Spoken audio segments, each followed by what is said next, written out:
Dando um pequeno intervalo no Salmo 40, nós vamos abrir as nossas Bíblias em Colossenses, capítulo 1.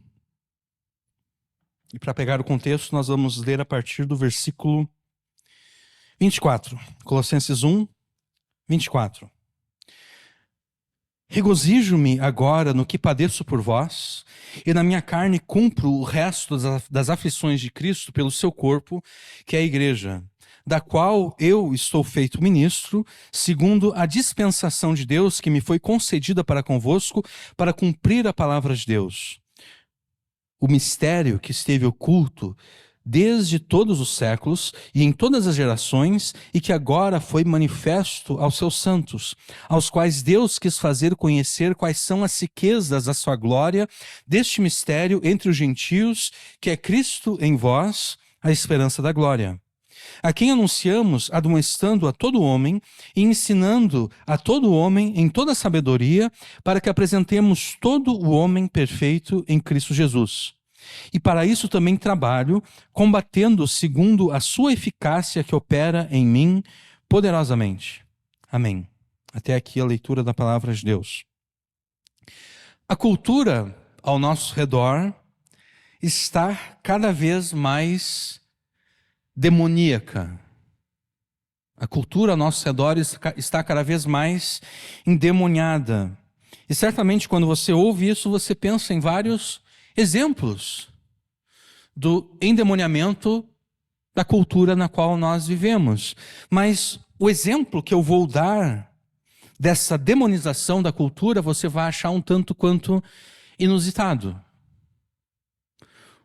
O que prova para mim, o que demonstra para mim que a nossa cultura está cada vez mais endemoniada, é a busca incansável pela autenticidade. E eu não quero que vocês me entendam mal. A autenticidade é uma virtude que deve ser cultivada. Mas a autenticidade jamais deve ser cultivada como um fim em si mesma. E a nossa cultura, cada vez mais demoníaca, insiste na autenticidade pela autenticidade. A cultura ao nosso redor, cada vez mais demoníaca, impõe a autenticidade como um fim em si mesma. E o que é esta autenticidade como um fim em si mesma? Bom, a autenticidade como um fim em si mesma é a ideia de que a pessoa deve ser fiel e verdadeira a si própria. A pessoa deve ser fiel e verdadeira a quem ela é. Do jeito que ela é, da forma como ela nasceu. Ela não deve ser fiel e verdadeira a um padrão moral, objetivo e universal, não. Ela deve ser fiel e verdadeira a quem ela é. Ela deve ser autêntica. Ela deve ser quem ela é.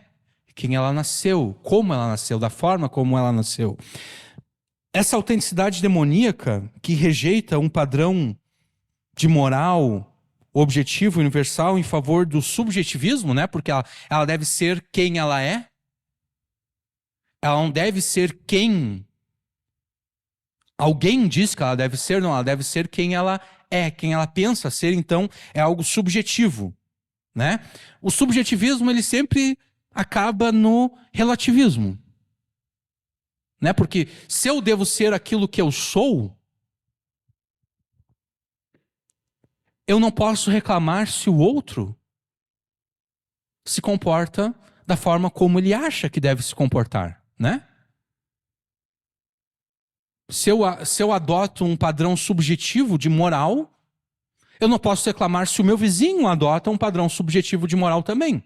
Né? O subjetivismo, ele sempre acaba se tornando um relativismo. Né? Então, essa autenticidade demoníaca que rejeita um padrão moral, objetivo, universal, em favor de um subjetivismo e relativismo moral, tudo isso pode ser observado naquele clichê que é grandemente utilizado nas redes sociais.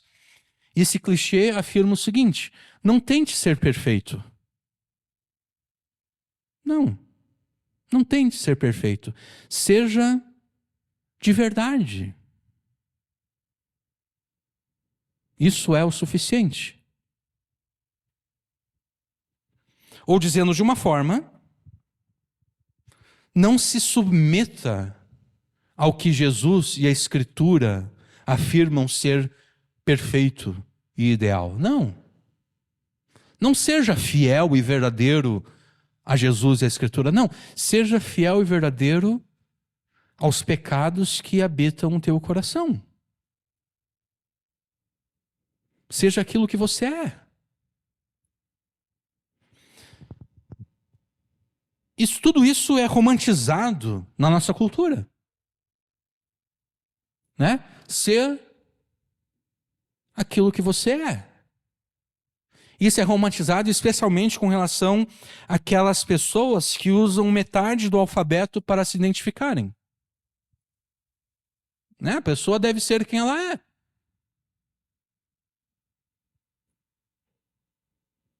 A biologia dela, a anatomia dela é de um homem, mas ela se sente mulher, ele se sente mulher. Então seja autêntico. Não acredite na ciência biológica e anatômica que diz que você é um homem. Não se submeta a isso. Seja quem você é. O problema é que essa autenticidade, ela perde a autenticidade quando nós percebemos, quando se demonstra, por exemplo, que Hitler só estava sendo autêntico, né? Ele odiava judeus e ele pensou, quer saber? Eu não estou nem aí para o que as outras pessoas pensam. Eu vou matar aqueles que eu odeio. Eu vou matar 6 milhões de judeus. Ele estava sendo autêntico. Ele estava sendo quem ele era. Essa autenticidade, ela também perde a autenticidade diante dos estupradores e pedófilos que existem por aí. Eles também estão sendo autênticos. Eles não estão se submetendo àquilo que a sociedade diz que eles devem ser. Não, a sociedade diz que um homem não pode estuprar uma mulher. A sociedade diz que uma pessoa não deve violentar uma criança. Não, eles não se submetem a isso. Eles são autênticos. Eles são aquilo que eles são. Eles são estupradores e eles são pedófilos. Então essa autenticidade demoníaca é muito bonita com o pessoal LGBT, né? Tu tem que ser quem tu é. Mas ela perde credibilidade e autenticidade quando a gente percebe que Hitler era autêntico, nesse mesmo sentido. Os estupradores, os pedófilos, os assassinos, qualquer pessoa por aí que comete crimes, está sendo autêntico. Então, no final das contas, se você defende esse tipo de autenticidade, você não pode reclamar se alguém te assalta, se alguém te rouba, ou se alguém estupra um familiar teu, ou se alguém mata um familiar teu, você não pode reclamar, aquela pessoa está simplesmente sendo autêntica. Essa é a razão pela qual a autenticidade pela autenticidade é um conceito demoníaco. A autenticidade como um fim em si mesma acaba normalizando, é uma palavra que as pessoas gostam de usar, né? Hoje em dia, normalizar o machismo, normalizar a misoginia, normalizar qualquer outra coisa que as pessoas... Desculpe, eu me engasguei aqui. Normalizar qualquer outra coisa que as pessoas consideram ofensivo, né? A autenticidade como um fim em si mesma normaliza e incentiva os maiores crimes e pecados. Para um cristão, o clichê "não tente ser perfeito, seja de verdade" é a negação da sua fé em Jesus. Se um cristão chega a adotar esse clichê, esse lema de que não tente ser perfeito. Seja autêntico, seja de verdade, seja quem você é. Se um cristão adotar esse lema, esse clichê, ele negará a sua fé em Jesus. E a razão para a negação da fé é essa: Jesus, a palavra de Deus encarnada, com a escritura, que é a palavra de Deus escrita, constituem o padrão moral objetivo ao qual todos devem submissão e obediência. De modo que, para o cristão, ser de verdade significa lutar para ser perfeito. Como perfeito foi Jesus na sua vida terrena, e como perfeito é o seu Pai Celestial. Para o cristão não existe dicotomia entre ser perfeito e ser de verdade.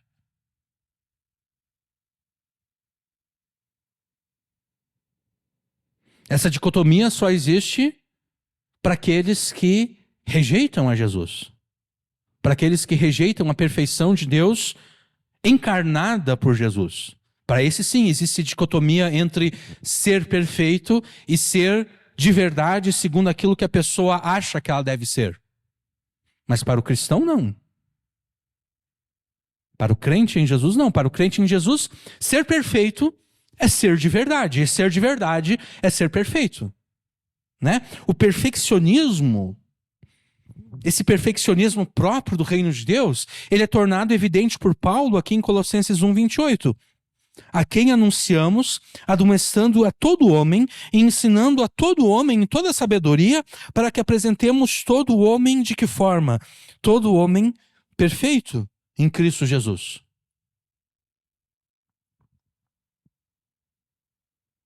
Você foi convocado por Jesus para ser perfeito nele e para, por meio dele, aperfeiçoar aos demais. Você foi convocado por Jesus para ser perfeito, e não apenas para ser perfeito. Você foi convocado por Jesus para lutar para que, sendo você perfeito, todas as pessoas ao redor de você sejam igualmente perfeitas.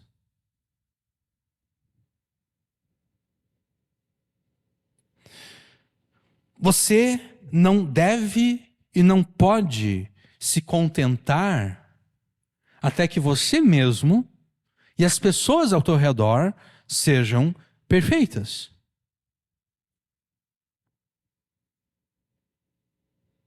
Você é chamado por Jesus, por Deus, para ser um perfeccionista. O que é a pessoa perfeccionista? É a pessoa que ela não se contenta com algo menos do que o perfeito. Eu, em muitos aspectos, sou um perfeccionista. Se eu vou preparar um sermão, eu quero que aquele sermão seja um sermão perfeito. E é por isso que muitas vezes eu fico insatisfeito com a minha preparação, porque mesmo enquanto eu estou preparando, eu percebo que eu tinha que ter mais tempo para aperfeiçoar essa ideia aqui. E às vezes, quando eu não percebia a imperfeição da minha preparação, e enquanto eu estou entregando o sermão, enquanto eu estou falando, eu percebo, eu não gostei, devia ser melhor isso aqui. Então, em muitos aspectos, eu sou um perfeccionista. Em tudo aquilo que eu faço, eu quero fazer perfeito. Quero que seja algo perfeito. Eu quero que o resultado seja perfeito. Isso é muito bom, mas o perfeccionismo humano, meu, por exemplo, ele está contaminado pelo pecado. Né? E uma das contaminações do pecado que eu noto no meu perfeccionismo é o seguinte: quando eu percebo que aquilo que eu estou fazendo não vai ser perfeito, não vai sair como eu imaginei, muitas vezes eu me sinto paralisado. Porque eu penso, não era isso que eu queria. Eu queria um resultado melhor do que esse.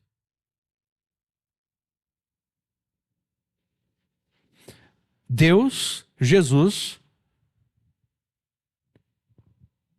normal seria dizer, Deus, Jesus te convida, mas Jesus não convida ninguém. Jesus não convida ninguém para ser salvo. Jesus não convida ninguém para crer nele. Não, Jesus convoca. Convocação é diferente de um convite. Né? Convocação é obrigatório. Se surgisse uma guerra e as Forças Armadas brasileiras convocassem determinadas pessoas para se apresentarem, essa convocação é obrigatória. Não é um convite, nós estamos convidando aqui quem quiser ir para a guerra pode vir aqui. Não, é uma convocação. E é provável que, se a pessoa que foi convocada não se apresenta, é expedida uma ordem de prisão para ela, né? Ela será presa e então ela será encaminhada até o lugar onde ela deveria se apresentar. Jesus não te convida para ser perfeito, não. Jesus te convoca para ser perfeito. Jesus te convoca para ser um perfeccionista. Você não deve se contentar até que você e as pessoas ao teu redor tenham alcançado essa perfeição em Cristo, da qual Paulo trata aqui nesses versos. Agora, como é que você fará isso? Bom, você fará isso apropriando-se das riquezas da graça e do poder de Deus, das quais Paulo também trata nesses versos. Porque você, pelas suas próprias forças, você jamais conseguiria se mover 1 milímetro sequer em direção à perfeição que Deus ordena. Você, por você mesmo, jamais conseguiria. Você, por si mesmo, ficaria como eu, paralisado.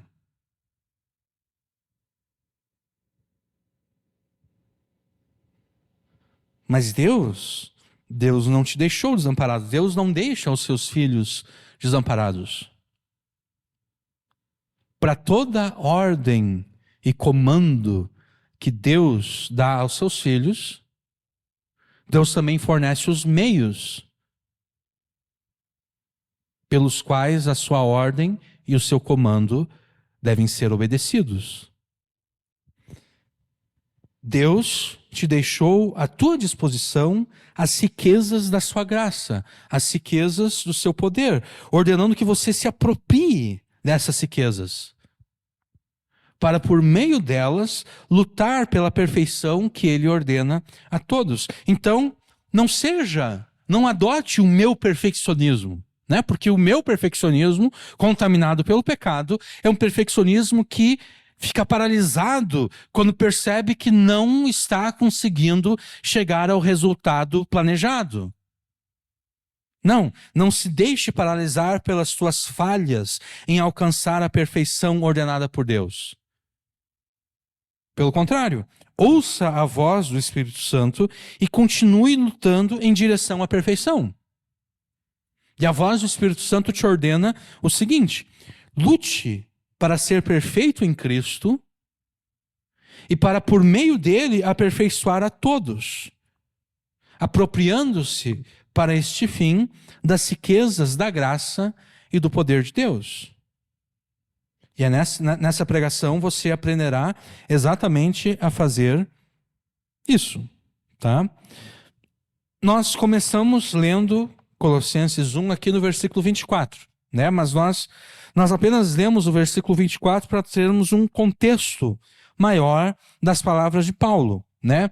Da qual eu estou feito ministro, ali no versículo 25, se refere à igreja, que foi a última coisa que Paulo cita no versículo 24, né?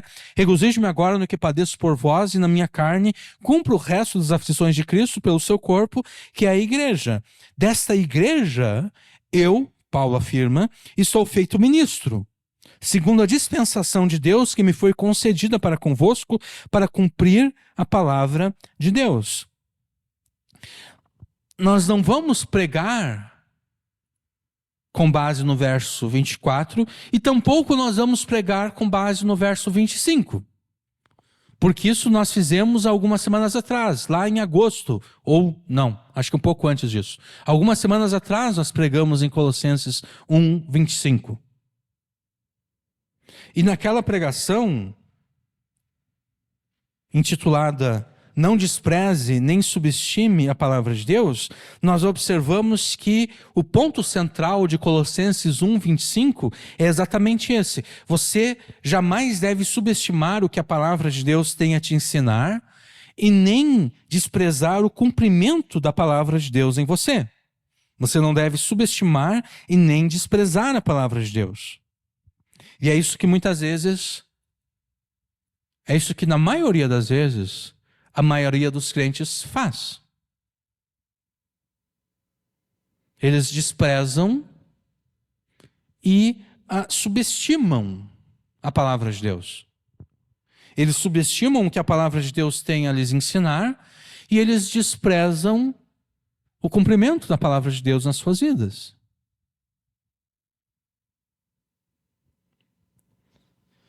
Em Colossenses 1:25, Paulo também afirma ser responsabilidade sua administrar a igreja. Quando Paulo fala ali da dispensação de Deus, essa dispensação de Deus aqui é Deus fazendo Paulo ministro da igreja, ou ministro seu a favor da igreja, para que ele administre a igreja de Deus, para que ele dispense na igreja de Deus.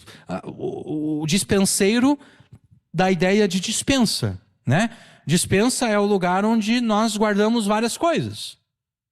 E o dispenseiro é aquele que tem a responsabilidade, é como se fosse um almoxarifado. Né? A pessoa que trabalha no almoxarifado, qual é a função dela? Ela deve dar a cada um aquilo que aquela pessoa necessita. Ela deve disponibilizar a cada pessoa aquilo que aquela pessoa tem necessidade. Isso é o dispenseiro. O dispenseiro observa aquela pessoa está necessitando disso. Então ela abre a dispensa, ela pega e alcança para aquela pessoa. E assim por diante. Um pastor, um ministro da palavra de Deus é um dispenseiro. Ele olha para as pessoas que congregam na sua igreja e ele percebe, aquela pessoa precisa disso, aquela outra precisa daquilo, aquela terceira pessoa precisa daquele outro. E eu vou dar a cada uma dessas pessoas exatamente aquilo que elas precisam. Ele é um administrador. Ele está administrando a palavra de Deus, as riquezas da graça de Deus, as riquezas do poder de Deus, a cada uma das pessoas que estão debaixo da sua responsabilidade. Paulo, então, ele tem essa responsabilidade de administrar a igreja, para que a igreja alcance o quê? O pleno cumprimento da palavra de Deus, para que a igreja conheça a palavra de Deus na sua plenitude e para que a igreja receba em si mesma o cumprimento da palavra de Deus. E é deste modo que o verso 25 termina, fazendo referência ao pleno cumprimento da palavra de Deus. E então Paulo continua a sua argumentação no versículo 26. Ele afirma que o pleno cumprimento da palavra de Deus é o mistério que esteve oculto desde todos os séculos e em todas as gerações. O pleno cumprimento da palavra de Deus é esse mistério que o próprio Deus ocultou por épocas e gerações. E aqui está um conceito que é grandemente abusado pela igreja moderna, especialmente pelas alas pentecostal e neopentecostal da igreja. Esse conceito abusado, ele é representado pela palavra mistério. Anos atrás, a minha mãe estava com um casal de amigos seus, um casal crente, e eles levaram a minha mãe até a igreja na qual eles congregavam. E eles chegaram na igreja, o culto já havia terminado, mas ainda havia um grupo de pessoas presentes. Algumas pessoas estavam conversando, outras estavam aparentemente orando. E de repente, no meio daquele grupo de pessoas que estavam orando, uma pessoa começou a rodopiar, feito um peão. E ao ver aquela cena, a minha mãe se lembrou da sua infância, quando ela frequentava reuniões da Umbanda e Candomblé, que são popularmente chamadas de Saravá.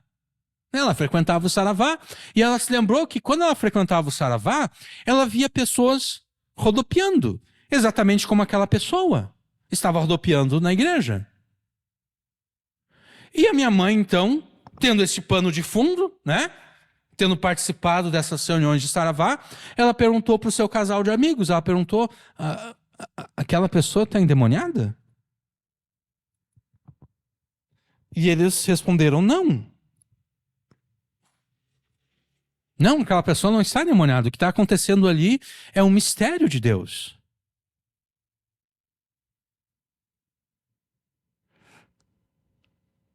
Na pregação que nós fizemos em Colossenses 1:25, há algumas semanas, e na pregação que nós fizemos na semana passada, com base no Salmo 40, em Colossenses 3:14, nós afirmamos que jamais devemos nos aproximar de Deus e da sua palavra sem usarmos a totalidade da nossa capacidade intelectual.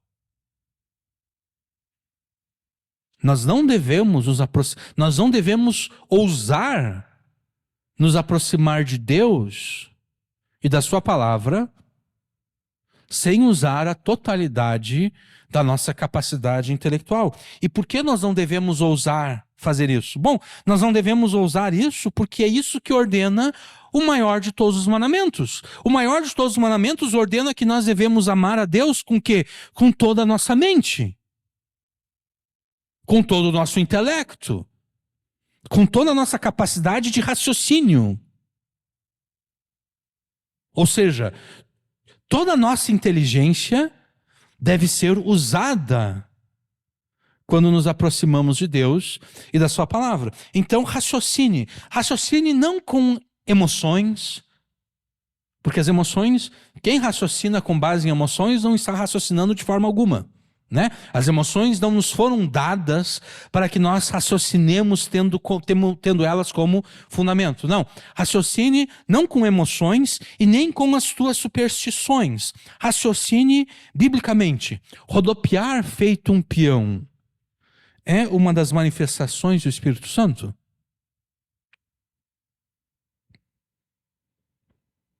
Existe algum relato bíblico de que alguns dos profetas do Antigo Testamento, ou alguns dos apóstolos do Novo, ou qualquer outro crente, tenha experimentado essa manifestação espiritual de ficar girando, feito um peão? Não existe nenhum relato nesse sentido. E tampouco existe algum mandamento de que isso deva ocorrer ou de que é necessário ou desejável que isso ocorra, né? Quando, por exemplo, em 1 Coríntios 12, 13 e 14, que é onde Paulo trata do quê? Da manifestação do Espírito. Normalmente nós, inclusive aqui na minha preparação, eu coloquei que em 1 Coríntios 12, 13 e 14, Paulo trata acerca dos dons. Sim, Paulo trata acerca dos dons, mas na verdade, Paulo está tratando da manifestação do Espírito, que é anterior e superior aos dons, né? Os dons são uma das manifestações do Espírito.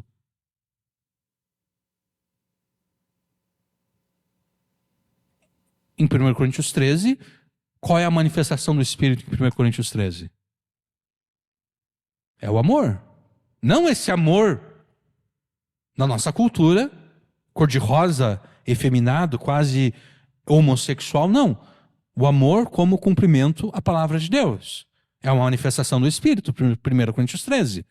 Então, quando em 1 Coríntios 12, 13 e 14, Paulo trata das manifestações do Espírito, ou da manifestação do Espírito, ele cita em algum momento o rodopiar como um peão? Não. Ele não cita o dom do rodopiar, ele cita o dom de cura, Ele cita o dom de profecia, falar em línguas, interpretar as línguas, discernimento de espíritos, mas ele não cita o dom de rodopiar feito um peão. Isso significa que, segundo Paulo, não há nenhuma manifestação como esta.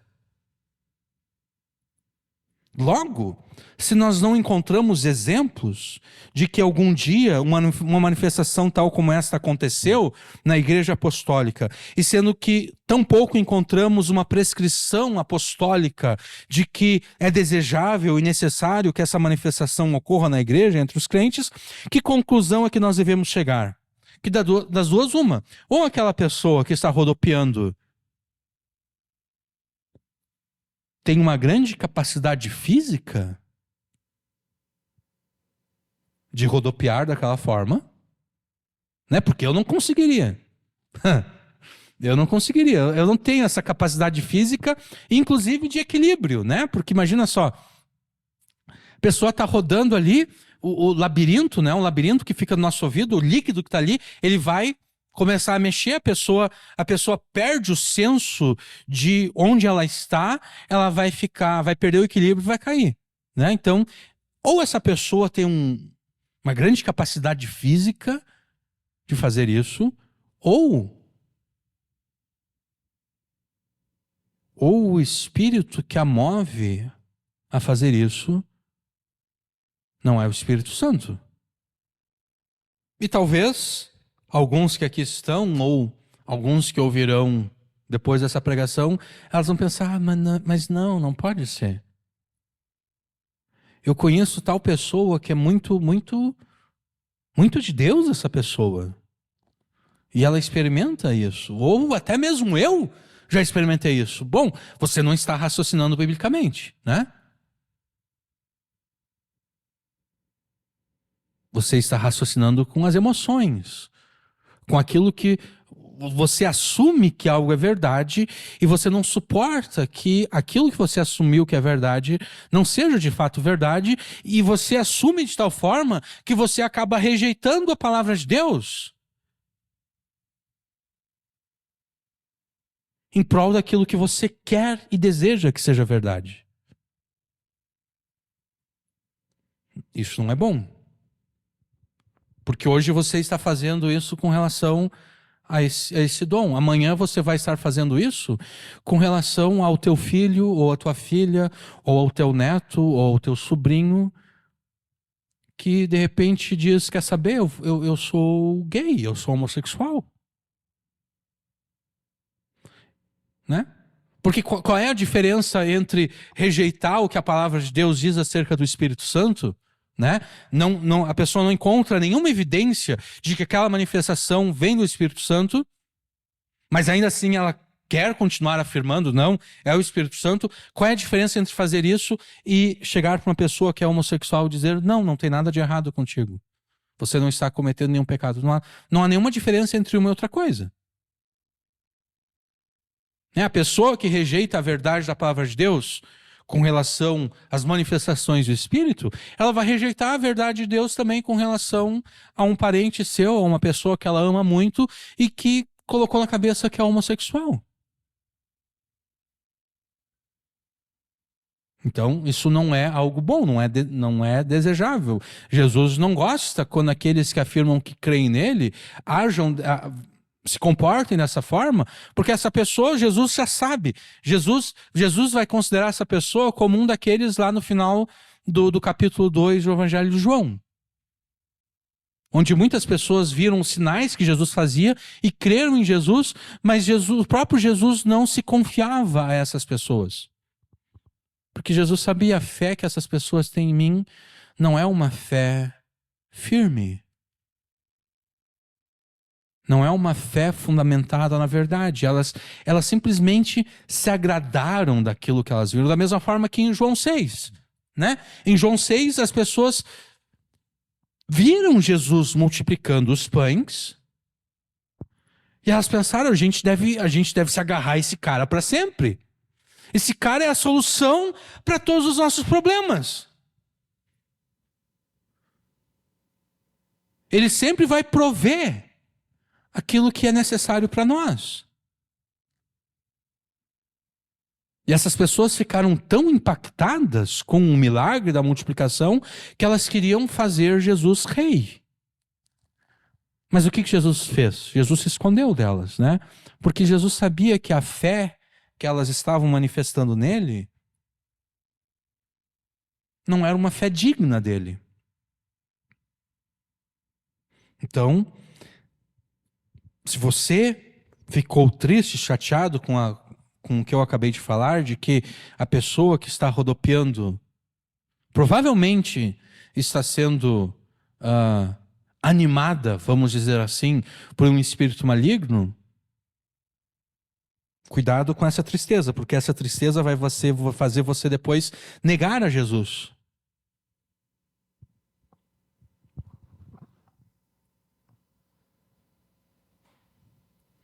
Mas o que vai acontecer se você chegasse nessa igreja, no pastor dessa igreja, naqueles irmãos, e dissessem, desculpa, com licença, o que está acontecendo aqui não é obra do Espírito Santo. Porque em nenhum lugar da Escritura o Espírito Santo age dessa forma. O que aconteceria com você? O que essas pessoas diriam para você? Elas dariam a mesma resposta que aquele casal deu para minha mãe. Não, tu não está entendendo. Tu ainda está preso a esse ranço religioso de que quer encontrar, para qualquer prática, que você quer encontrar algum precedente bíblico, algum mandamento bíblico. Não, você está preso ainda a isso. Não, você tem que aceitar o novo de Deus. Você tem que aceitar o mistério de Deus.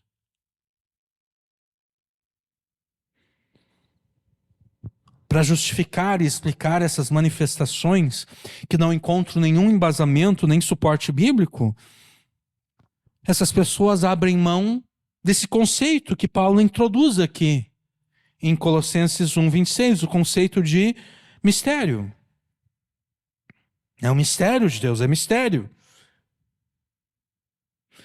Ocorre que este é um uso indevido da palavra de Deus. Nós devemos usar a palavra de Deus, mas nós não devemos abusar da palavra de Deus. Nós devemos usar a palavra de Deus de forma devida, não indevidamente.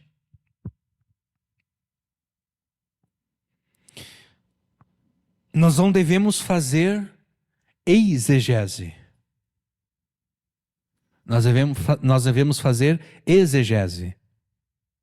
Exegese é trazer do texto bíblico, na verdade qualquer texto, né? Porque exegese é simplesmente a ciência da interpretação textual, né? Você faz exegese, por exemplo, de um texto jurídico. Um advogado, um juiz, eles vão ler um texto jurídico, né? E eles vão fazer a exegese daquele texto. Eles vão interpretar aquele texto, eles vão trazer para fora, para o mundo, aquilo que o texto está dizendo. Isso é exegese.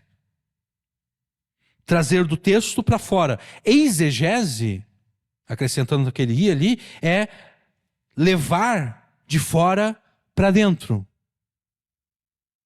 É pegar algum conceito estranho à Escritura e jogar esse conceito para dentro da Escritura. Isso nós não devemos fazer. Quando Paulo fala de mistério, ele fala de mistério aqui em Colossenses, ele fala de mistério em Efésios. Quando ele fala de mistério, Paulo jamais está pensando em alguma manifestação do Espírito Santo que aparentemente nos é estranha. Não. Aquilo que Paulo aqui chama de mistério, de fato, não é mais mistério para nós.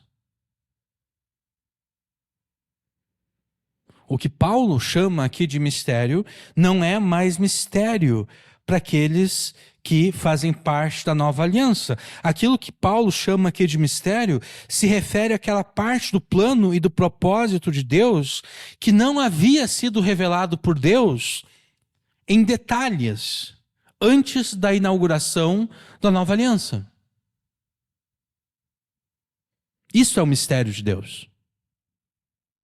É aquilo que Deus até revelou alguma coisa aos profetas do Antigo Testamento. Mas Deus revelou aquilo que ele revelou de forma misteriosa, de forma nebulosa. Deus não deu detalhes. É isso que Paulo chama de mistério. Em Colossenses e em Efésios. Isso nós percebemos, por exemplo, em Efésios. Eu vou pedir que vocês abram comigo em Efésios. Eu vou mudar um pouquinho a ordem da minha apresentação aqui.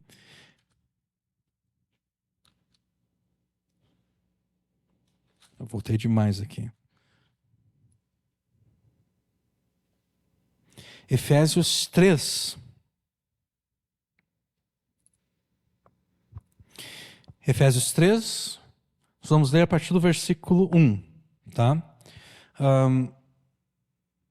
Por esta causa, eu, Paulo, sou prisioneiro de Jesus Cristo por vós, os gentios, se é que tendes ouvido a dispensação da graça de Deus, que para convosco me foi dada, como me foi esse mistério manifestado pela revelação, como antes um pouco vos escrevi.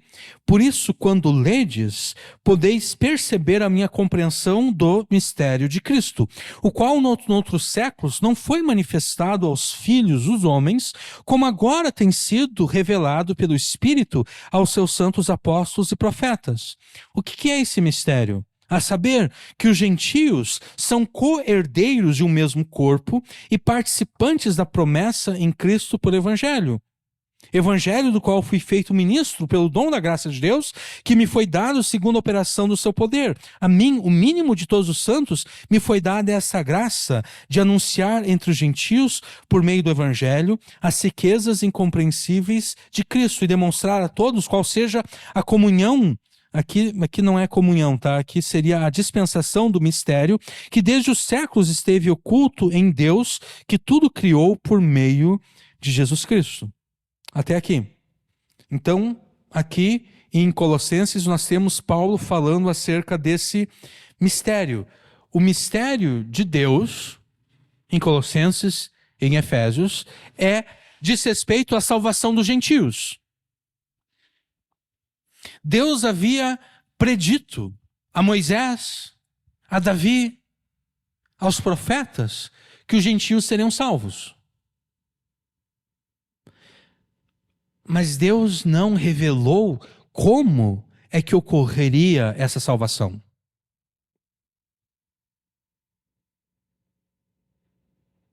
Está escrito que as nações buscariam a Deus. Está escrito que as nações correriam para Sião para aprender de Deus a sua lei.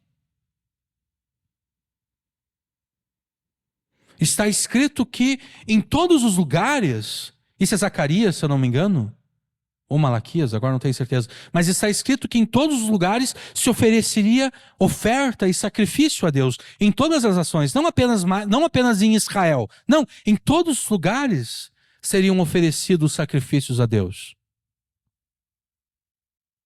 Então Deus revelou no Antigo Testamento que os gentios seriam salvos, mas Deus não deu detalhe de como essa salvação ocorreria.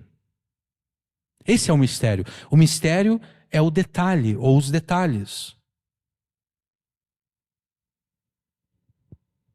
Esse é o mistério. Perceba então como é indevido, né? Isso aqui é o mistério de Deus, irmão. Se você quer usar o conceito bíblico de mistério, você não pode se expressar dessa forma. Porque esse mistério, ele era mistério até o momento que Jesus veio. Né? Por exemplo, a gente pode voltar em Colossenses, capítulo 1, versículo 26. O mistério que esteve oculto desde os séculos e em todas as gerações e que agora foi manifesto aos seus santos. O mistério não é mais misterioso. Esse agora aqui se refere ao ministério terreno de Jesus. Esse agora aqui se refere ao nascimento de Jesus, à vida de Jesus, o ministério de Jesus, a sua morte, ressurreição e ascensão aos céus. Agora o mistério foi revelado. Até a vinda de Jesus, ninguém sabia dele, ninguém sabia desse mistério. Mas agora ele foi revelado. Esse mistério é o pleno cumprimento da palavra de Deus. Versículo 25, né? Como foi concedida para convosco, para cumprir a palavra de Deus. O que é esse cumprimento da palavra de Deus? É o mistério que esteve oculto desde todos os séculos, em todas as gerações, e que agora foi manifesto aos seus santos.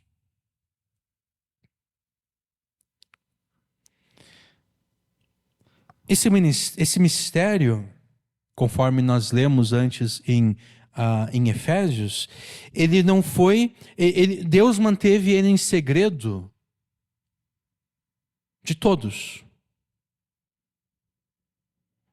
Mas agora, ele foi revelado pelo Espírito aos seus santos apóstolos e profetas.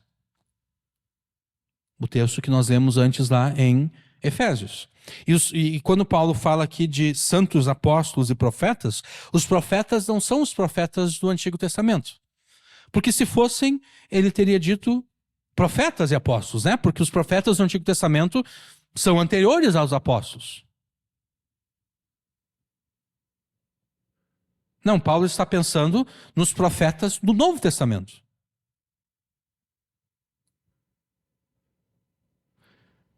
Esse mistério foi revelado pelo Espírito Santo aos apóstolos, aos seus santos apóstolos e profetas. E ele foi revelado não de forma nebulosa,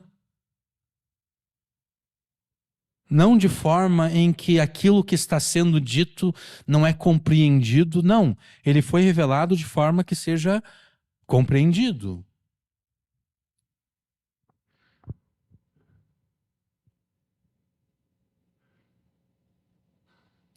E esse mistério é resumido por Paulo aqui no versículo 27. Aos quais Deus quis fazer conhecer quais são as riquezas da glória deste mistério entre os gentios, que é Cristo em vós, a esperança da glória.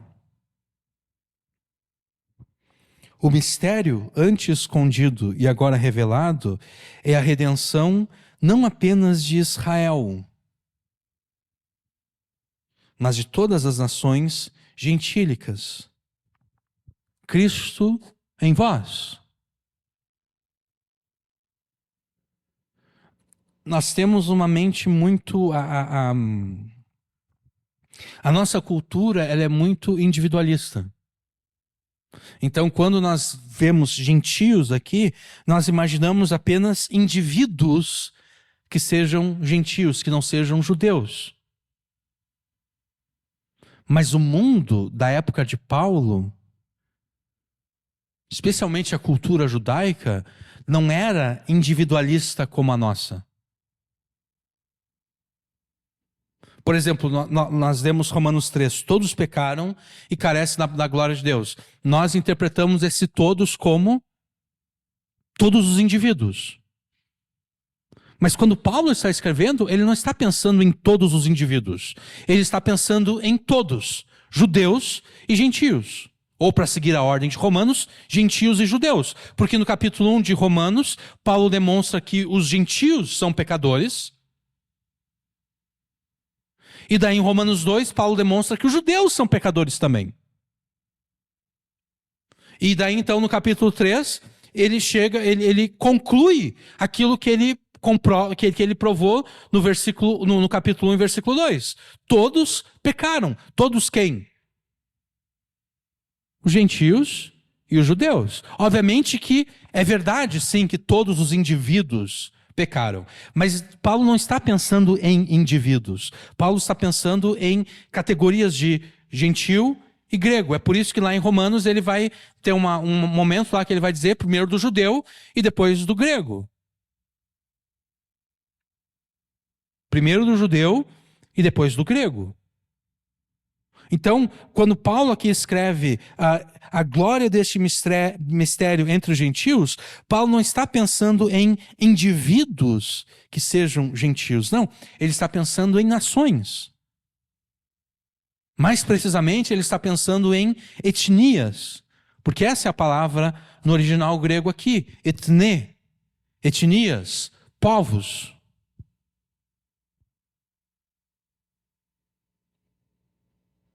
Cristo entre os gentios, Cristo nos gentios, Cristo entre os povos, a esperança da glória. Esse é o mistério que estava oculto. Porque até então, poderia se imaginar que o modo pelo qual os gentios, as nações, seriam salvas, seria pela adoção da cultura israelita. Seria pela adoção da religião judaica.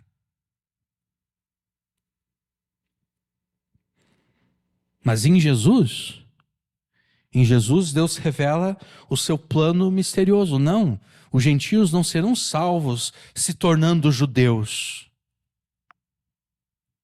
Os povos de todas as nações, todas as línguas, povos e nações, como nós encontramos lá em Apocalipse, eles não serão salvos tornando-se judeus.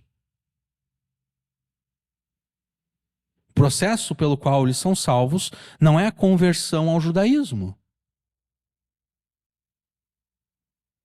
O processo pelo qual eles são salvos é a conversão a Jesus.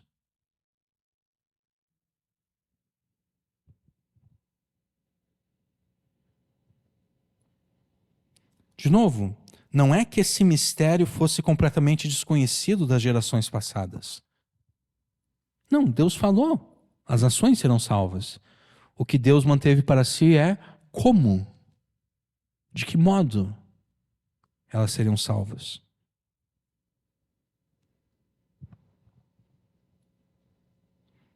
O plano misterioso de Deus, revelado na nova aliança, demonstra que em Jesus todas as inimizades foram desfeitas. Toda a separação foi destruída.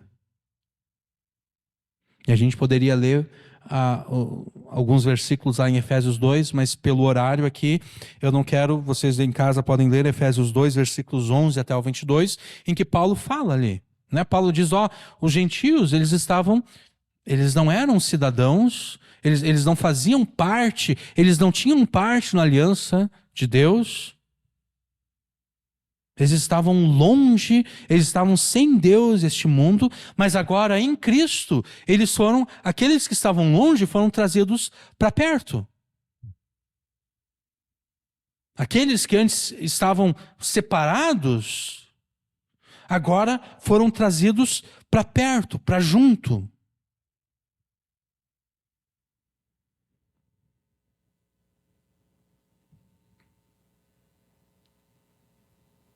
E então, para mostrar toda a glória desse mistério de Deus revelado a nós, Paulo fala das riquezas da glória deste mistério, no versículo 27, né? Aos quais Deus quis fazer conhecer quais são as riquezas da glória deste mistério entre os gentios, que é Cristo em vós, a esperança da glória.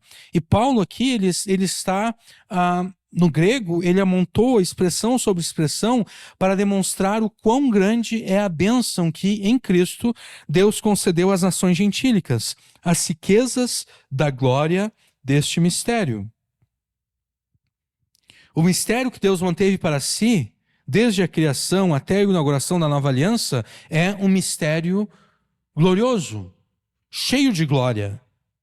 Mas não de qualquer glória, não. É um mistério cuja glória enriquece com graça, com sabedoria, enriquece com o próprio Jesus a todos a quem esse mistério é revelado e tornado real. Todas as promessas que Deus faz ao seu povo, contidas nas escrituras do Antigo Testamento, e todas as alianças lá descritas, efetivadas, tudo isso é entregue não apenas à nação de Israel. Não, tudo isso é entregue agora a todas as nações.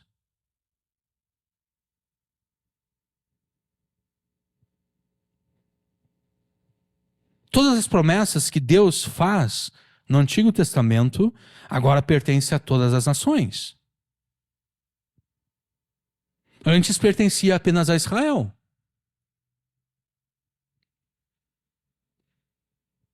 Mas em Jesus, agora, pertence a todas as nações. Pertence ao Brasil. Se apenas o Brasil quisesse se arrepender e se voltar para Jesus. Pertence aos Estados Unidos. Se apenas os Estados Unidos quisesse se arrepender dos seus pecados e se voltar para Jesus. Pertence à Coreia do Norte e à China. Pertence, inclusive, a Israel, lá no Oriente Médio. Se apenas Israel quisesse se arrepender dos seus pecados e se voltar para Jesus. Né? Porque em Israel, lá ocorre a maior parada gay no mundo, ocorre exatamente em Israel. Se apenas Israel, Brasil, Estados Unidos, Coreia do Norte, China e todas as nações, se apenas se arrependessem dos seus pecados, se voltassem para Jesus, todas as bênçãos feitas por Deus na Antiga Aliança, nas Escrituras da Antiga Aliança, no Antigo Testamento, pertenceria a elas. Então, de fato, a gente vê que a esperança da glória não é quem se assenta na cadeira do presidente da República lá em Brasília, né? Não é. A esperança da glória para os Estados Unidos não é quem vai vencer as eleições agora lá, se vai ser o Trump ou a Kamala, ou Kamala, como alguns gostam de dizer. Não. E com isso eu não estou dizendo que quem é eleito, não é importante eleger a melhor pessoa ou, dependendo às vezes do caso, o menos pior. Eu não estou dizendo que não existe importância no voto, mas a esperança da glória não está em quem se assenta na cadeira presidencial. Então, a esperança da glória está em quem? Cristo em vós. A esperança da glória.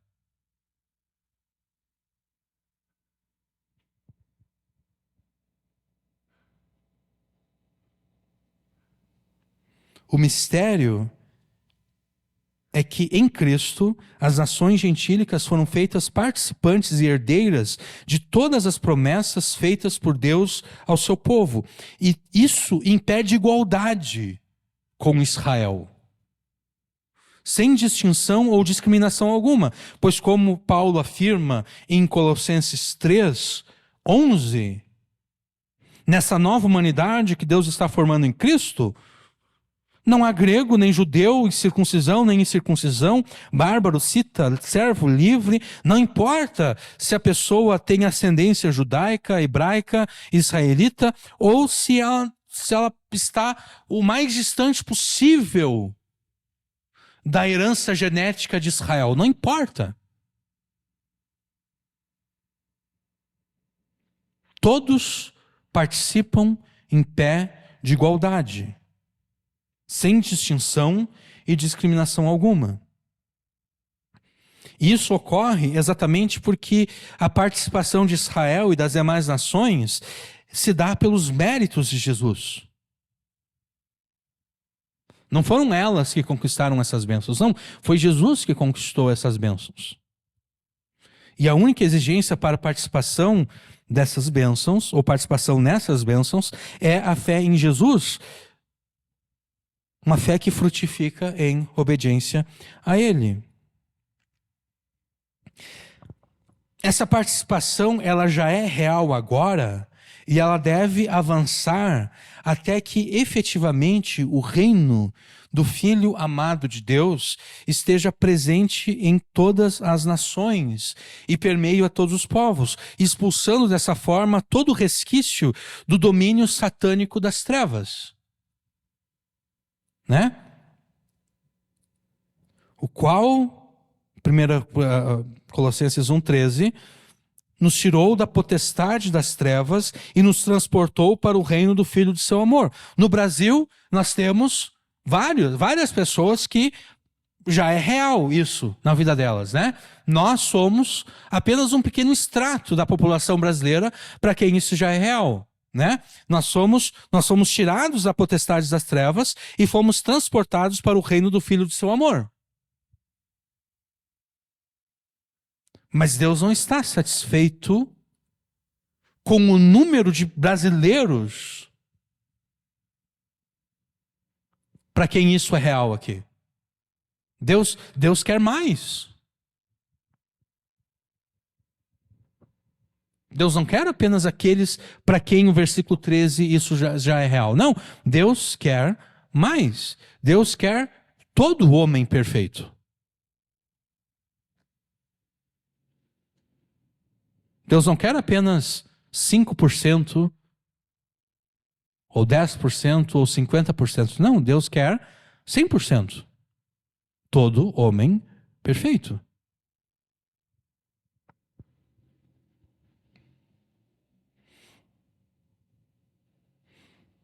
Cristo em vós, ou seja, Cristo no Brasil, Cristo nas nações, é a esperança da glória, é a esperança de uma nação transformada e permeada pela glória de Deus.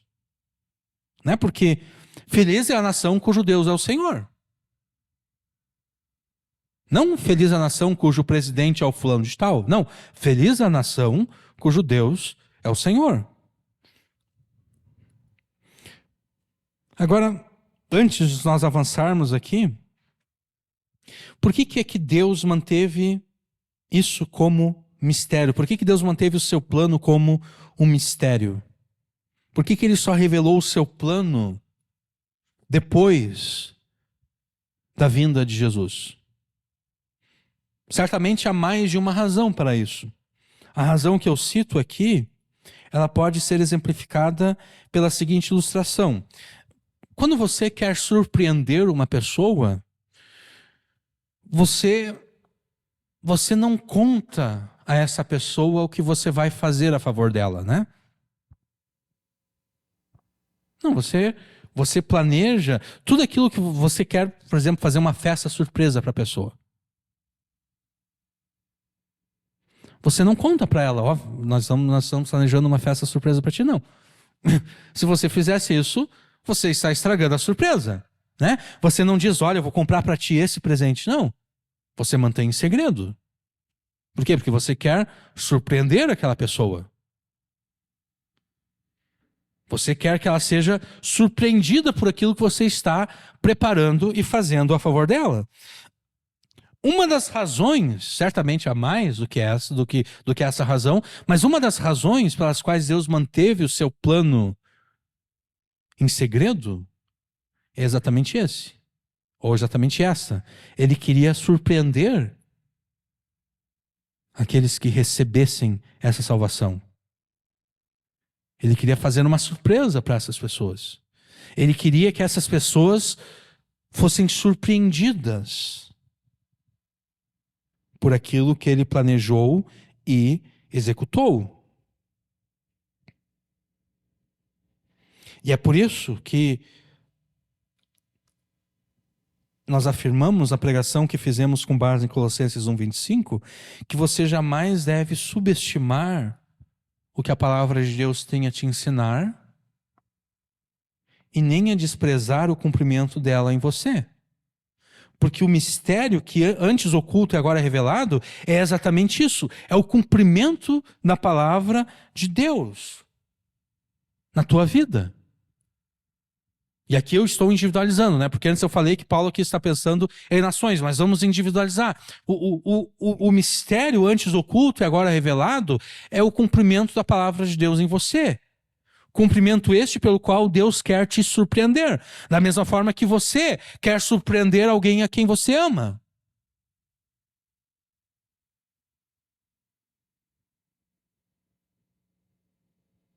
Deus quer te surpreender e te maravilhar com as riquezas da glória do seu poder.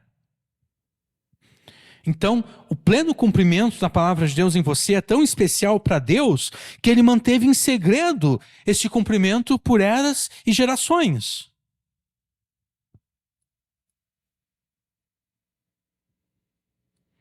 Isso significa que você não pode desprezar e subestimar este cumprimento, porque se você desprezar e subestimar o cumprimento da palavra de Deus em você, o cumprimento desse mistério em você, você está dizendo para Deus, olha, aquilo que o Senhor planejou não é grande coisa assim. Sinceramente, eu esperava mais. Eu esperava mais do Senhor. O Senhor não me surpreendeu de forma alguma. É mais ou menos quando aquela criança, né, ela vai receber um presente de Natal, ela abre o embrulho e ela descobre que o presente era um par de meias, ou uma camisa, uma camiseta, alguma coisa assim. A criança não quer receber uma roupa, né, de presente. A criança quer receber um brinquedo. E hoje em dia as crianças nem brinquedo mais querem receber. Hoje em dia as crianças querem receber de presente um celular, ou um videogame, alguma coisa assim. Né? A criança vai lá esperando... Será que é aquele celular, aquele tablet? E daí ela vai ver uma peça de roupa. E daí ela olha assim meio decepcionada e os pais vão dizer para aquela criança, né? Como é que se diz fulano de tal? E a criança, sem ter nenhum pingo de gratidão, vai dizer, muito obrigado, né? Mas é mais ou menos isso. Quando nós desprezamos, quando nós subestimamos o que a palavra de Deus tem a nos ensinar e desprezamos o cumprimento dela em nós, é isso que nós estamos fazendo. Nós desembrulhamos o presente e daí nós olhamos para Deus com uma cara assim... De quem se decepcionou com o presente, mas a gente se vê na obrigação de dizer, muito obrigado pelo presente, mas na verdade eu queria receber uma coisa diferente do que isso. Do que aquilo que o Senhor me deu. Você está surpreso e maravilhado com as riquezas, a glória desse mistério, outrora oculto, agora revelado? Ou para você as riquezas, a glória da graça de Deus não te surpreendem, nem te deixam maravilhado?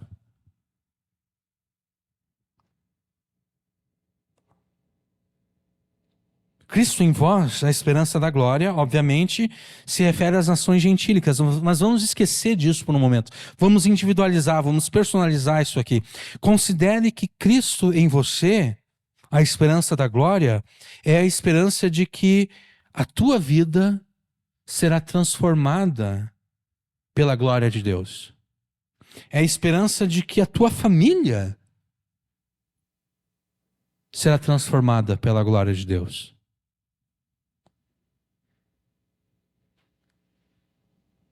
É a esperança de que os teus amigos serão transformados pela glória de Deus, os teus vizinhos, a tua cidade, a tua nação.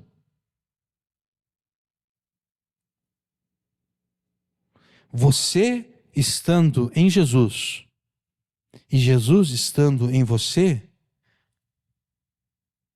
é a solução para todos os teus problemas. Não apenas para os teus problemas, mas para os problemas da tua família. Porque todos os problemas que a tua família enfrenta, seja a família que você formou ao se casar com alguém, seja a tua família no sentido dos teus pais, os teus irmãos, os teus tios, os teus primos, e assim por diante, todos os problemas que a tua família enfrenta,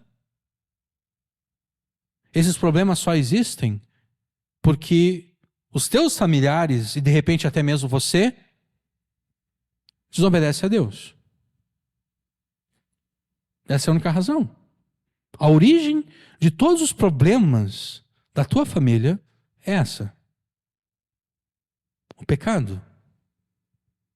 A desobediência a Deus. Essa é a origem. Essa é a razão.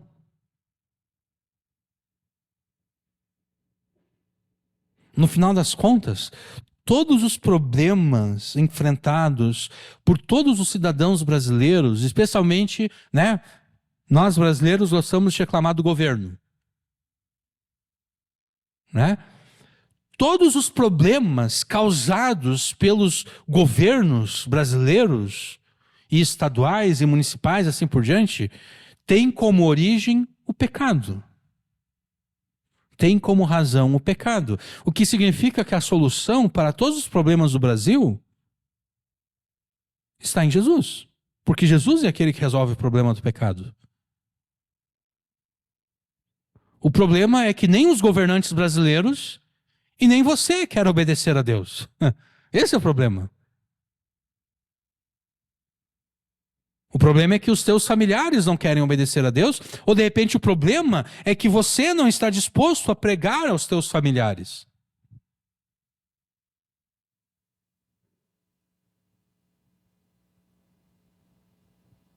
E daí, realmente, se você não está disposto a pregar, se você não está disposto a obedecer a Deus, os teus problemas não serão resolvidos. E se você não está disposto a pregar para a tua família, os problemas, Jesus não pode fazer nada pelos problemas da tua família.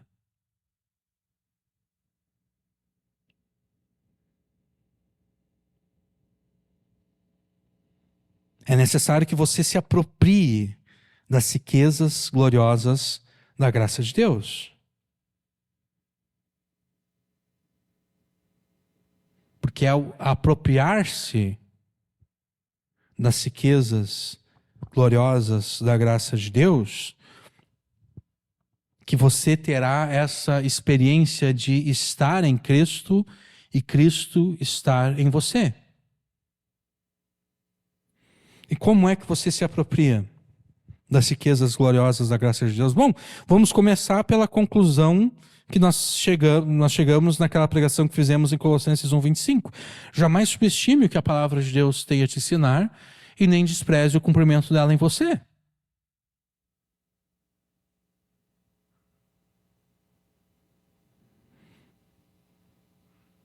Onde estão os demais irmãos que conosco são membros e frequentadores da igreja evangélica da Perseverança?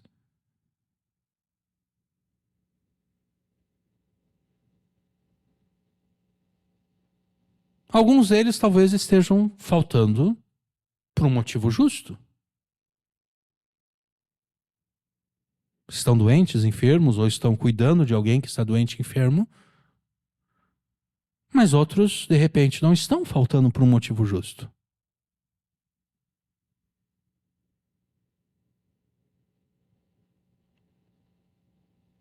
Esse é só um exemplo de como muitas vezes os crentes subestimam o que a palavra de Deus tem a lhes ensinar. Não.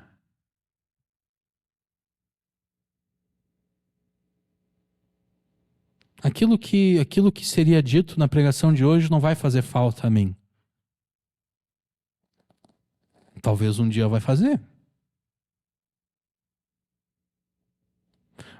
Porque na semana passada eu citei como exemplo um velório no qual eu estive presente, e eu citei de raspão que as pessoas deveriam se preparar para o luto. E enquanto eu citava isso, me veio à mente que há uns 4, 5 anos atrás,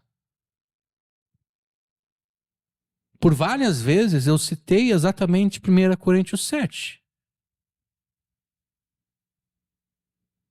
em que Paulo afirma que aquele que está casado deve considerar que não está casado. No sentido de que ele deve estar preparado para qualquer imprevisto.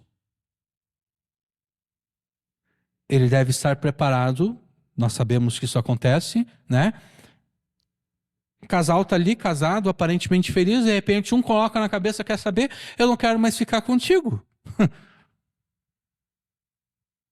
Eu vou sair de casa.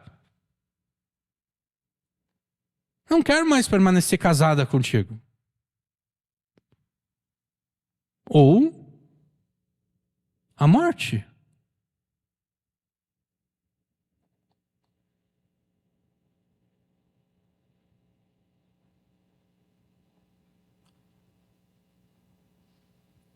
Às vezes em que eu fiz essa citação de 1 Coríntios 7, talvez não, era Deus, né?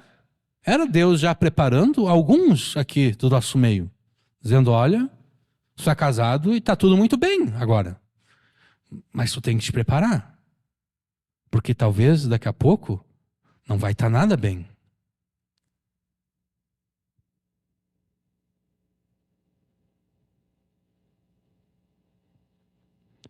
Mas as pessoas pensam, não, isso nunca vai acontecer comigo. Deus jamais permitiria que a minha mulher, o meu marido me abandonasse. Deus jamais ordenaria a morte do meu marido ou da minha mulher.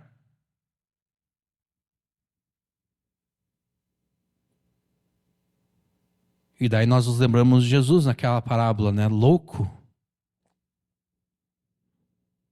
Jesus naquela parábola diz, louco, tu tá tão preocupado em juntar bens, mas hoje, essa noite, a tua alma vai ser pedida. Tu vai morrer e aquilo que tu preparou, para quem vai ser? Essa pessoa pensou, não, isso jamais vai acontecer comigo. E Jesus está dizendo, louco, daqui a 2, 3 anos é exatamente isso que vai acontecer contigo. E tu está desprezando. Tu está desprezando aquilo que a minha palavra tem a te ensinar e o cumprimento dela em você. Tu está desprezando, está subestimando.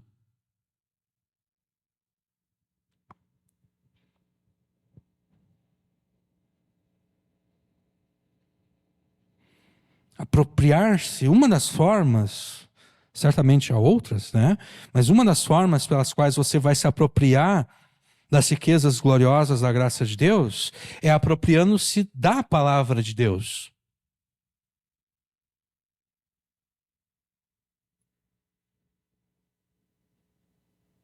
Então, leia a palavra de Deus como se a tua vida dependesse de Deus.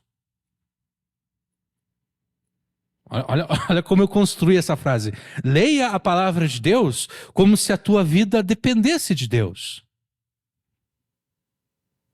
Porque, de fato, a tua vida depende de Deus. Estude a palavra de Deus como se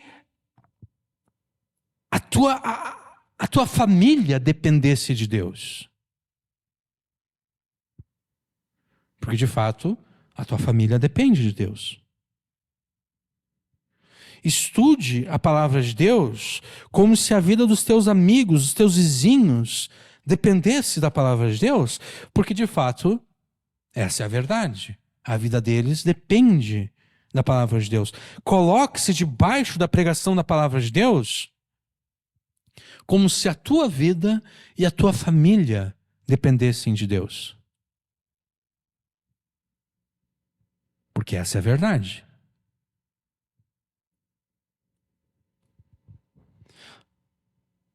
Ou seja, não crie desculpas para o desprezo que você demonstra a Deus e a sua palavra. Não pense que Deus é tão bobinho quanto você é. Você é bobinho o suficiente para pensar que Deus vai aceitar as suas desculpas. Não, Deus não é bobinho como você. Você é bobinho o suficiente para pensar, eu consigo enganar a Deus. Mas Deus não é bobinho. Deus é muito mais esperto do que você poderia imaginar. Não crie desculpas para o desprezo que você demonstra a Deus e a sua palavra.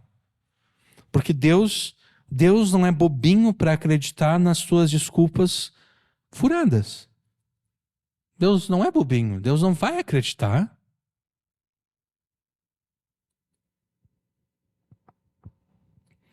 Leia e estude a Escritura, em particular em companhia da tua família. E se faça presente nos cultos todas as vezes que a palavra de Deus é pregada. E então coloque em prática tudo aquilo que Deus te ordena.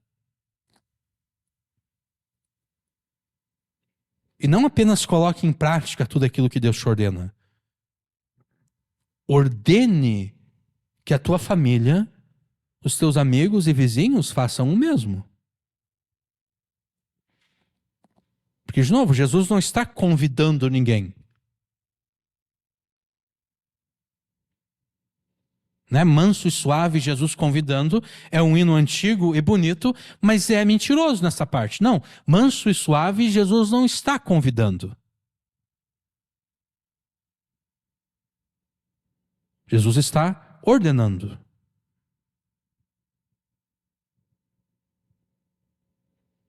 O evangelho não é um convite.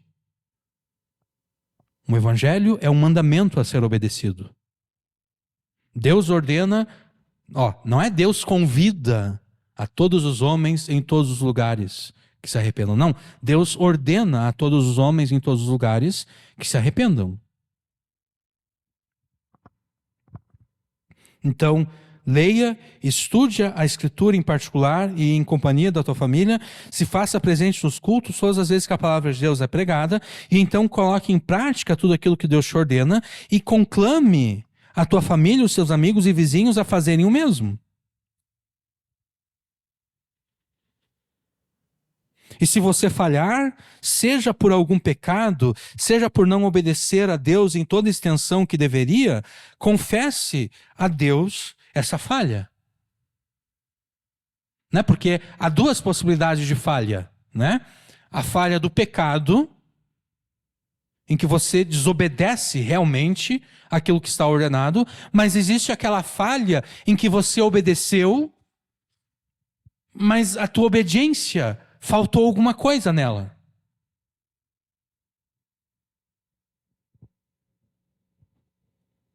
Então existem esses dois tipos de falha. A falha no pecado, em que você, isso aqui é o correto, mas você propositadamente fez o errado.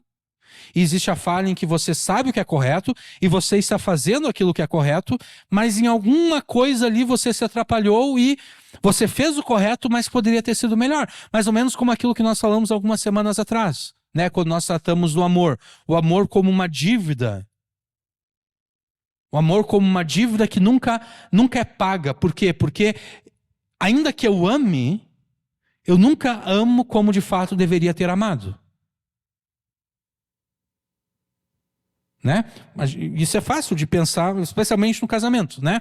O homem deve amar a sua esposa como Cristo amou a igreja. O homem está amando a sua esposa, sim, mas ele poderia melhorar um pouquinho. Tem uma coisinha ali que ele poderia melhorar. Então, ele está obedecendo, ele não está pecando, né? Ele não está rejeitando o mandamento de Deus, ele não está dizendo, não, eu não vou amar a minha mulher como Cristo amou a igreja. Não, ele está amando. Mas a obediência dele poderia ter sido melhor. Houve uma falha ali, né? Então, se você falhar, seja por algum pecado, seja por não obedecer a Deus em toda a extensão que deveria, confesse a Deus essa falha. E confie na sua graça e no seu perdão. Aproprie-se das riquezas da graça de Deus. E além disso, além de apropriar-se das riquezas da graça de Deus, aproprie-se também das riquezas do poder de Deus. Conforme nós leremos nos versos 28 e 29. Cristo em vós, a esperança da glória, termina o versículo 27, a quem anunciamos, admoestando a todo homem e ensinando a todo homem em toda a sabedoria, para que apresentemos todo homem perfeito em Cristo Jesus, e para isso também trabalho combatendo segundo a sua eficácia, que opera em mim poderosamente.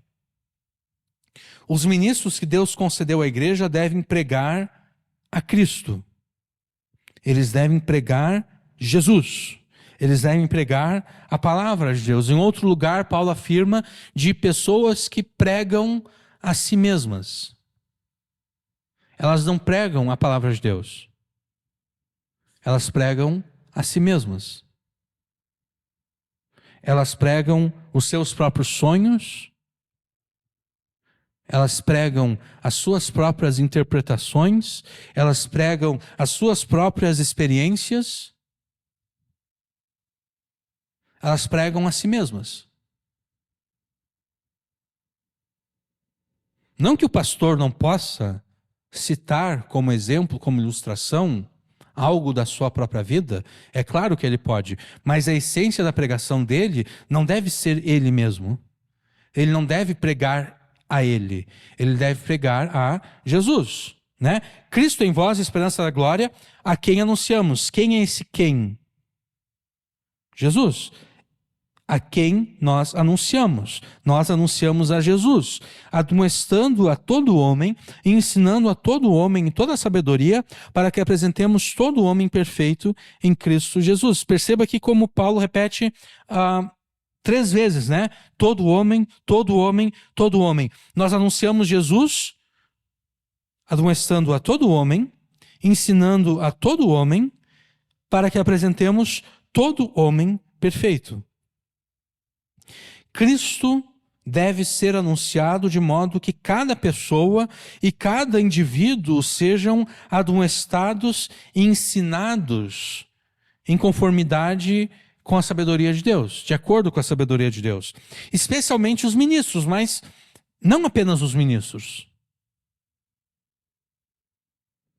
Todos aqueles que afirmam crer em Jesus deve se engajar nessa anunciação de Jesus ao mundo, admoestando a cada pessoa e ensinando a cada indivíduo. A admoestação é a proclamação negativa da palavra de Deus. A admoestação é a proclamação negativa da palavra de Deus, ou seja, admoestar alguém é conclamar esse alguém ao arrependimento. Por isso, negativo. Você está dizendo aquilo que a pessoa está fazendo de errado. Você está dizendo, isso que você faz está errado.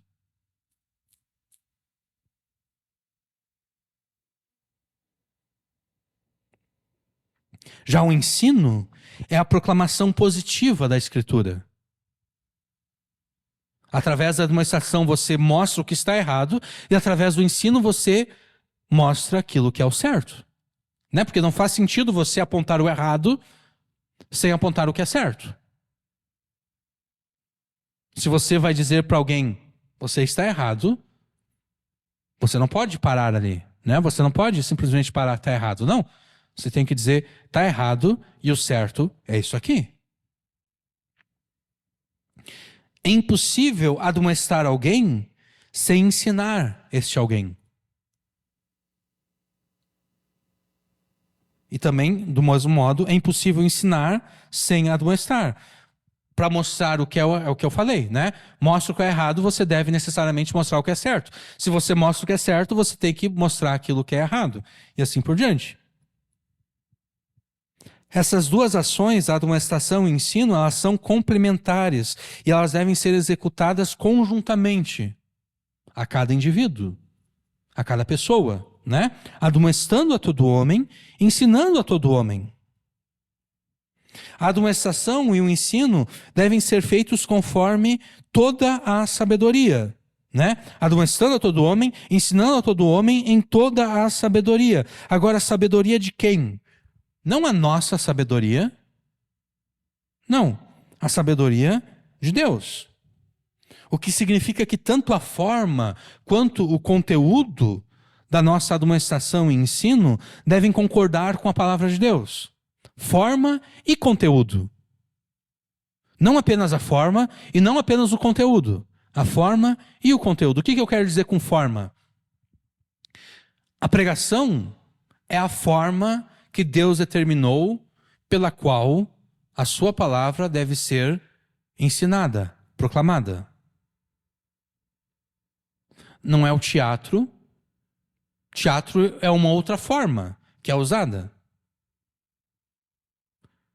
Mas Deus não ordenou que teatro seja usado dessa forma. Ah, o teatro não existia. Claro que existia. O teatro existia na época na época de Paulo.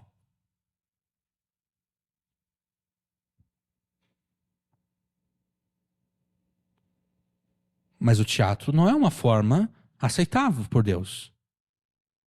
A música não é uma forma aceitável ou ordenada por Deus. Deus não ordena que você compartilhe músicas para por meio dessas músicas você possa converter alguém. Não. Música não é uma forma aceitável. Aprove a Deus salvar aqueles que creem pela loucura na pregação. Então a forma não é teatro, não é música, não é qualquer outra coisa, é a pregação. Essa é a forma. A forma deve estar de acordo com a palavra de Deus e o conteúdo também. Porque de nada adianta também eu pregar algo que não esteja de acordo com a palavra de Deus. Então, tanto a forma quanto o conteúdo. E a razão para isso é o seguinte: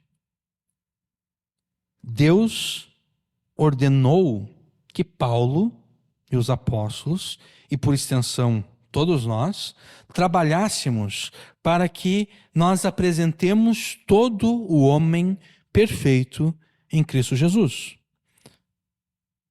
Cada pessoa, cada indivíduo deve ser apresentado a Deus perfeito. A humanidade, ela foi criada à imagem de Deus. Deus criou a humanidade conforme a sua imagem, conforme a sua semelhança.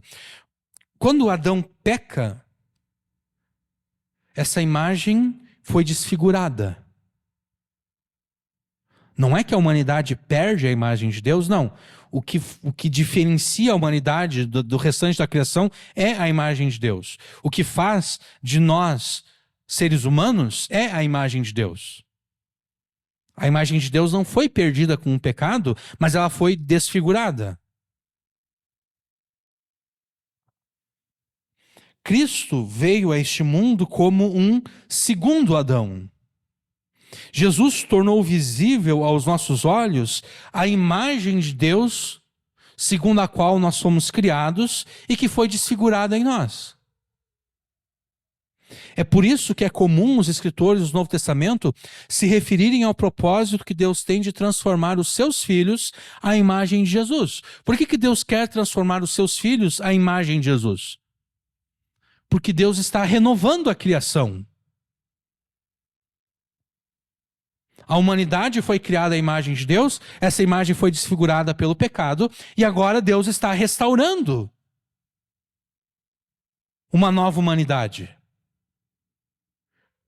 Essa nova humanidade, ela deve ter em si mesma, novamente, a imagem de Deus.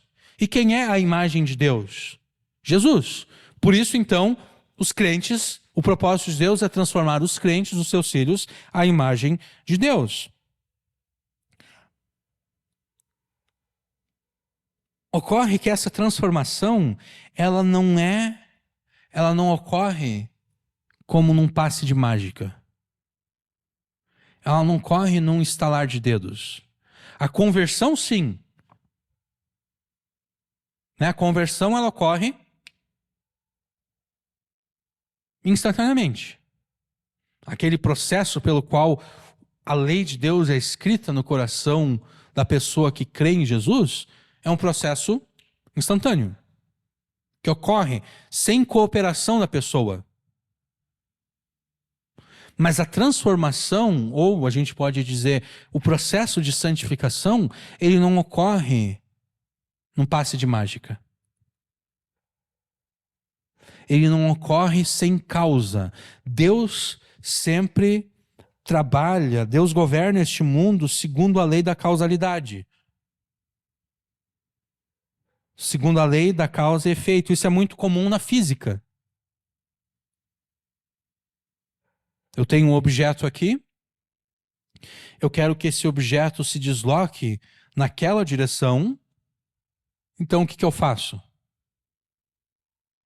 Eu dou um chute nesse objeto, né? Vamos imaginar que esse objeto seja uma bola de futebol.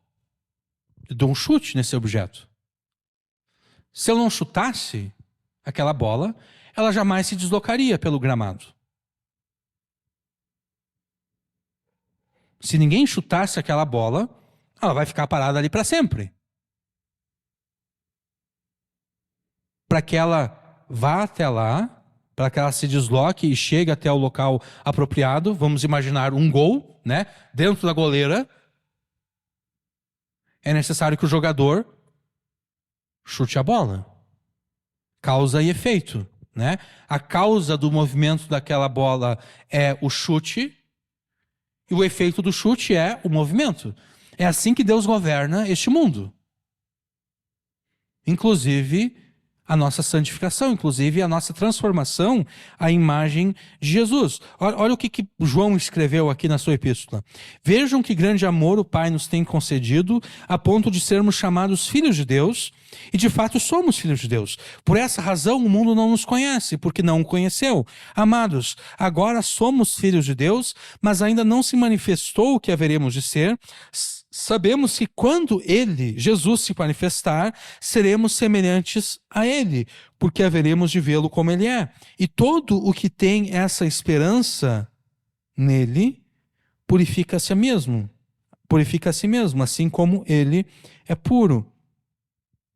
Todo aquele que tem a esperança de ser transformado para ser semelhante a Jesus, purifica a si mesmo.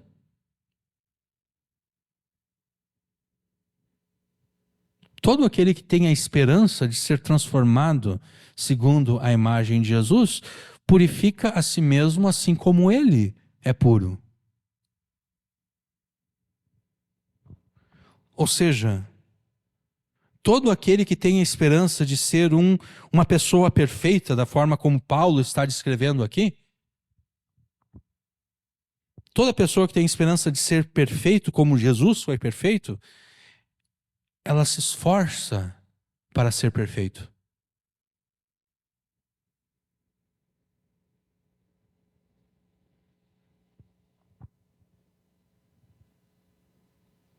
À medida em que vivemos neste mundo, imitando a Jesus, imitando a perfeição de Jesus, imitando a obediência de Jesus, o Espírito Santo se apropria da nossa obediência para, por meio da nossa obediência, nos transformar cada vez mais à semelhança de Jesus. O engano está em pensar que nós poderemos continuar vivendo em desobediência a Deus e que num belo dia Deus vai estalar os seus dedos e daí nós seremos semelhantes a Jesus. Esse é um engano.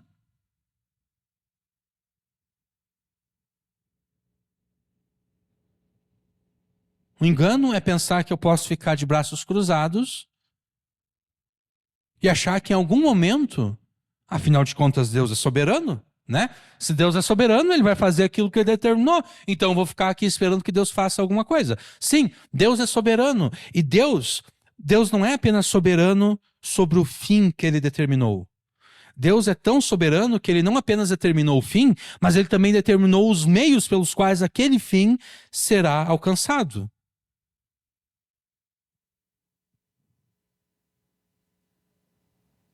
E o meio pelo qual Deus determinou que o fim, o seu propósito de transformar todos à imagem de Jesus, o seu propósito de que todos sejam apresentados diante dele perfeitos, o meio pelo qual Deus alcança esse fim é a obediência daqueles que já foram alcançados por Jesus.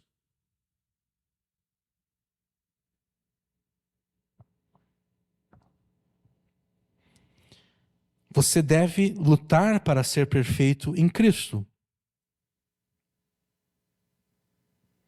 Então não acredite na mentira satânica que não tem de ser perfeito. Não. Você deve lutar para ser perfeito. Você deve lutar para ser perfeito porque o teu Pai Celeste é perfeito.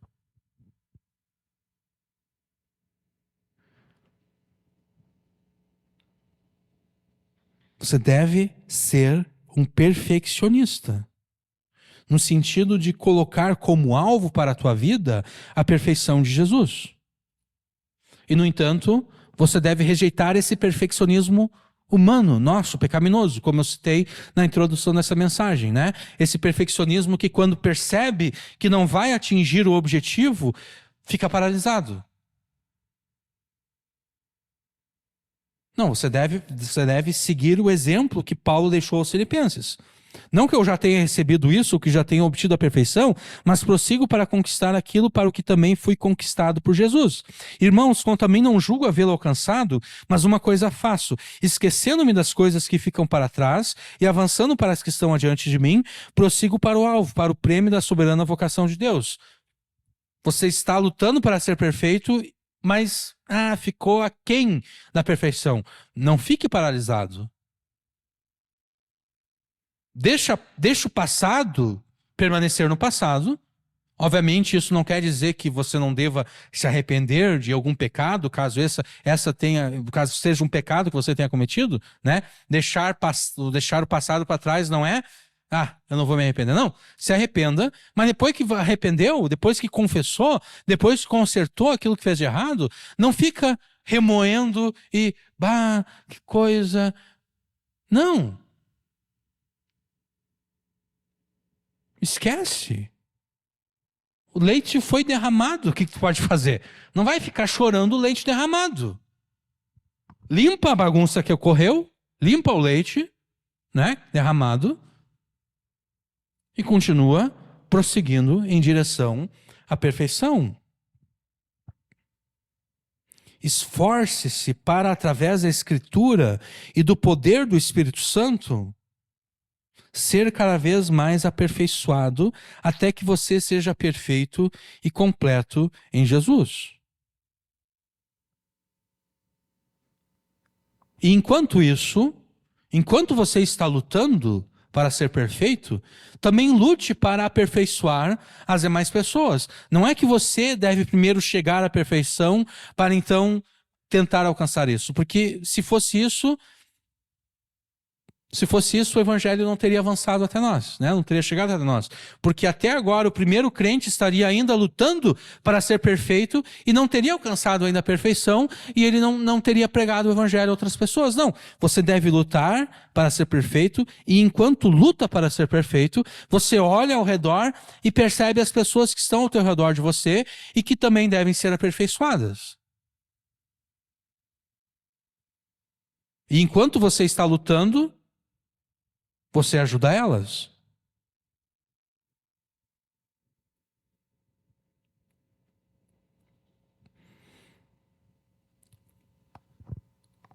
É dessa forma que Deus restaura a antiga criação na nova. É dessa forma que Deus restaura a velha humanidade de Adão na nova humanidade em Cristo, que é a igreja.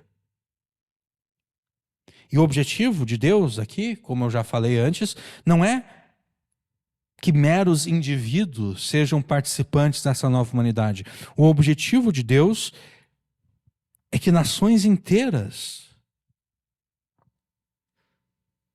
se tornem participantes dessa nova humanidade. E o objetivo de Deus é alcançado, né? Porque lá em Apocalipse, no finalzinho, nós lemos de reis trazendo a glória das suas nações para a Nova Jerusalém.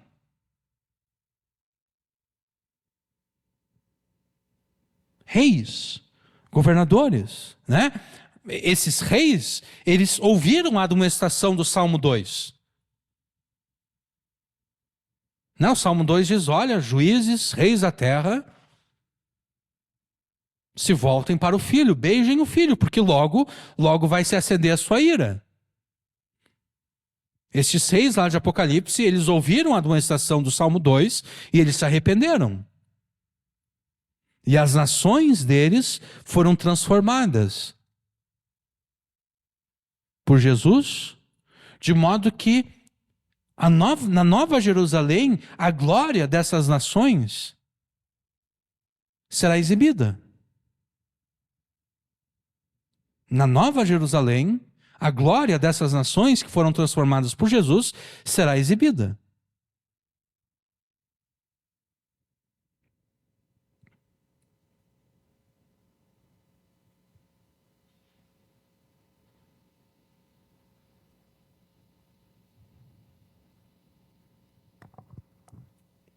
Mas em vez de nos preocuparmos agora com o Brasil e outras nações, vamos individualizar e vamos personalizar esse texto aqui.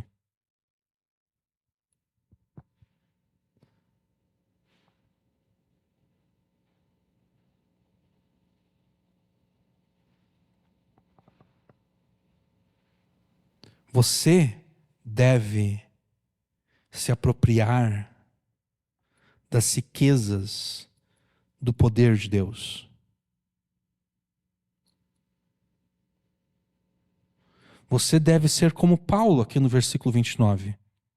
Para isso também trabalho, combatendo segundo a sua eficácia que opera em mim poderosamente. Paulo usa 3 palavras gregas diferentes que passam a ideia de poder, né? A primeira palavra foi traduzida como eficácia, a segunda traduzida pelo verbo operar e a terceira traduzida como poderosamente.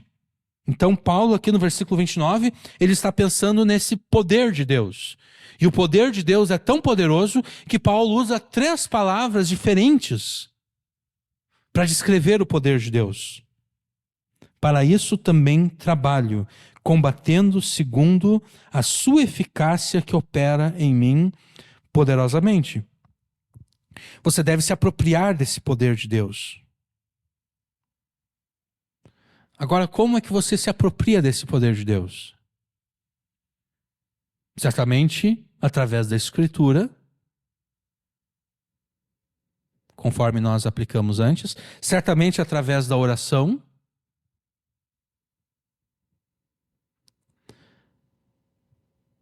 mas também através da tua disposição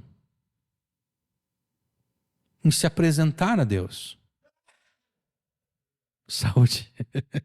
Também da tua disposição em se apresentar a Deus.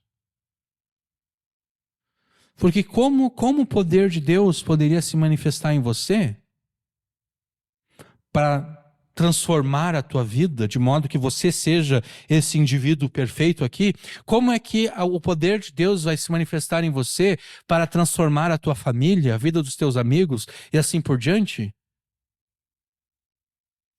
Se você não se apresenta a Deus como aquele que vai obedecê-lo. Individualmente, se você não se apresenta a Deus como aquele que vai trabalhar para transformar a tua família. Que, de novo, a tua família não vai ser transformada num passe de mágica. Não vai ser num passe de mágica que tudo vai ser aperfeiçoado, tudo vai ser feito perfeito. Não. Deus trabalha com base na lei de causa e efeito. O efeito que você quer é a tua família transformada? Bom, então você deve ser a causa dessa transformação. Você não pode dizer, eu quero uma família transformada, mas eu não quero ser a causa dessa transformação. Não, se você afirma, eu quero uma família transformada, mas eu não quero ser a causa dessa transformação, então o poder de Deus realmente não vai se manifestar na tua vida. Por que Deus daria a você o poder dele? Se você não está disposto a usar o poder dele da forma como ele ordena.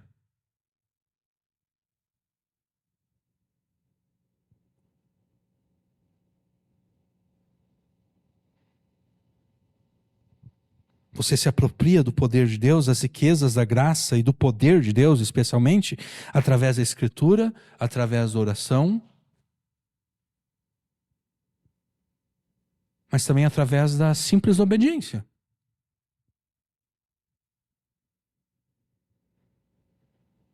Eu quero a minha família transformada, então pregue para a tua família.